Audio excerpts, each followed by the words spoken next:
right in the kisser. Hey, how the devil are you? Why are you order? Who was that? Anyway, it's Friday. Oh, now on a Friday, we do like to have a little tipple, only a little bit, drink responsibly and all that. So what have I got today as my little tipple? Well, I've got some Spanish brandy. And this is bought by my father-in-law from his trip to Mallorca. Someone had gone ahead and gone on and drunk quite a lot of this. I don't know who.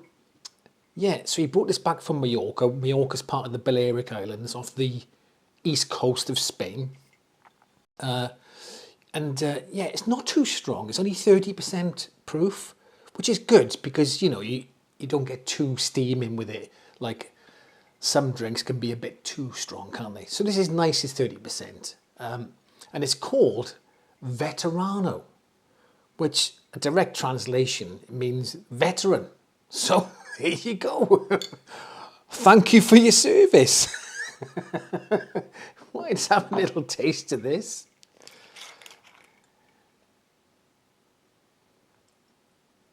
It's got an optic on it as well. When you go to Spain sometimes, they just literally free pour, there's no measurement. There you go, right. Give it a little taste. Cheers down the hatch, chin chin.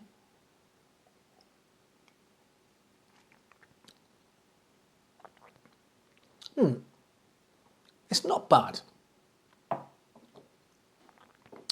It's not bad. I've had better, to be fair, but it's not a bad brandy. And like I said, it's only 30%, so you don't get too off your face on it. Anyway, right. Before I do get too off my face, what have we got today to review? We've got the new, or newish, it's been out a few months I think, SMSL D1 DAC.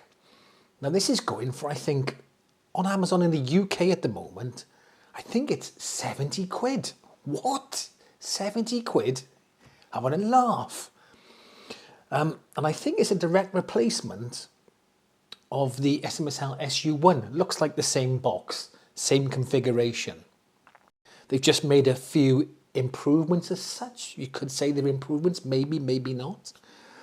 So let's bring you in for a closer look and have a look around the device. Okay, here it is. It's not very big, and it is the same box. I think it is the same box as the SU1. You'll also notice that it's got a different screen. It's an acrylic screen on the front. This has got a touch screen rather than a push button like on the SU1. Now, I will say that when it came, there's a protective film over the screen, but it's not that apparent. Normally you have a little flap on one of the corners and you know to pull it off. This didn't. So unless you look really hard, you might not notice it has a protective film over it. I noticed there are a lot of comments on Amazon in the reviews saying it's a good DAC, but they had problems with the sensitivity of the touchscreen. It wasn't that responsive. And it could have been that they left the protective film on. So make sure you take that protective film off it, okay? Because it's not that obvious that it's on there. You got your on-off standby button here. So when it goes into standby, you can see a little light come up there. So with our DSD, that says it's in standby here. And back on, you can see it's very responsive, okay? It could have been an issue early, some of the early devices, I don't know, but I'm not having any issues with this one. And then you just go through with a touch screen then there, and it just go through to optical, coaxial, USB. There you go.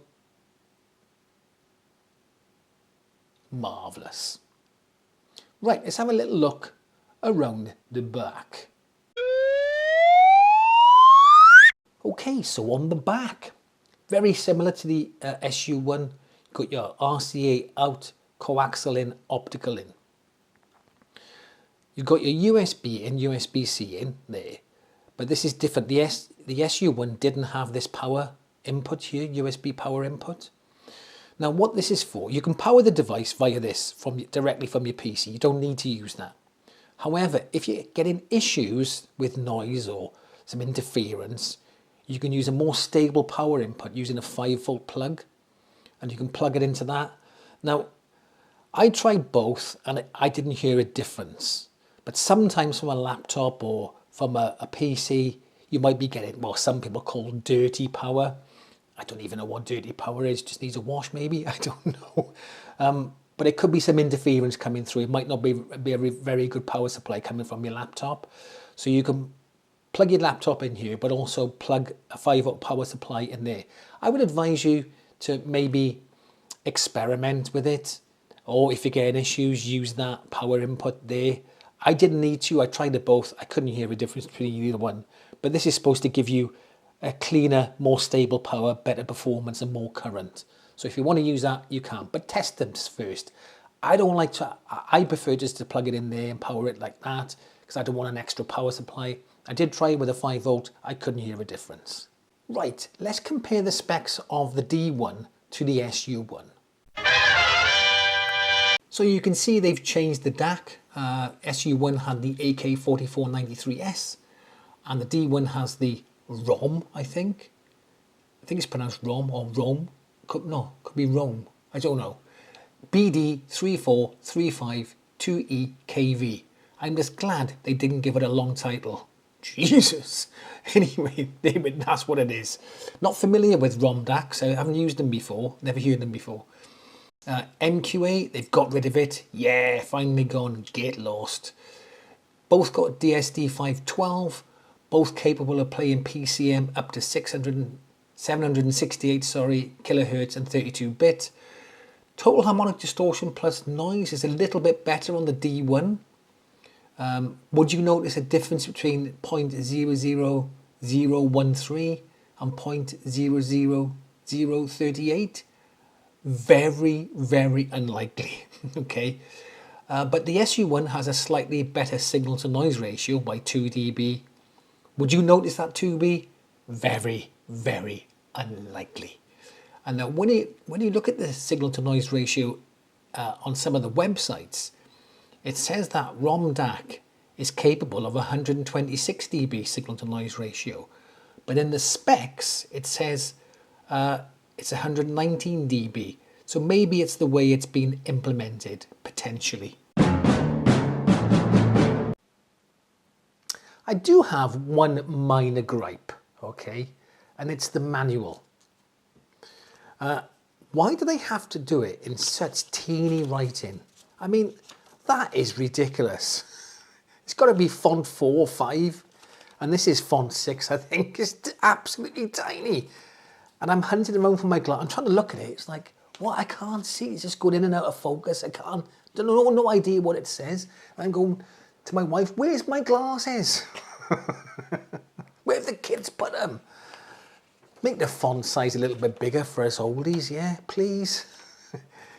Probably won't affect you if you're under 40, but if you're over 50, definitely you have a problem reading this. I know you can get it online, but then why bother putting it in the box anyway?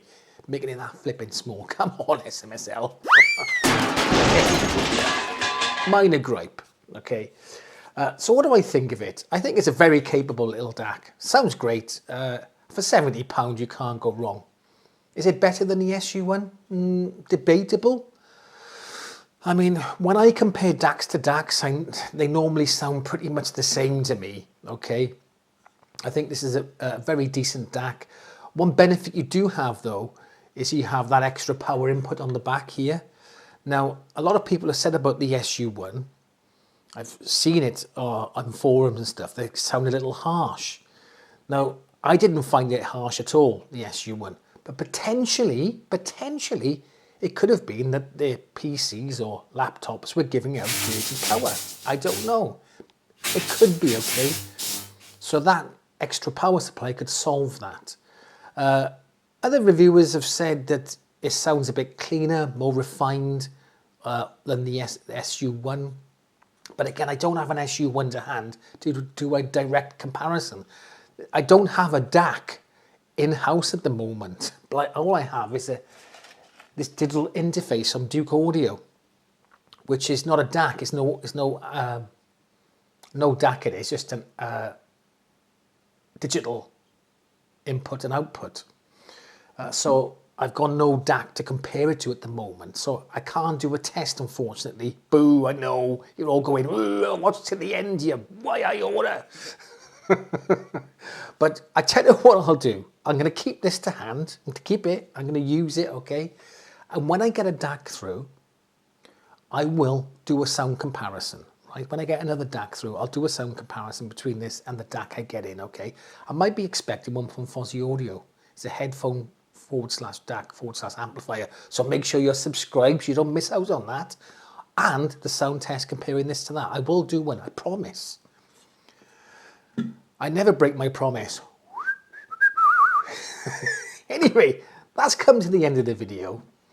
I think it's a very capable device. And for 70 quid, you can't really go wrong, can you? Flipping heck. Yeah, that's the end of the video. And I'll catch you in the next one.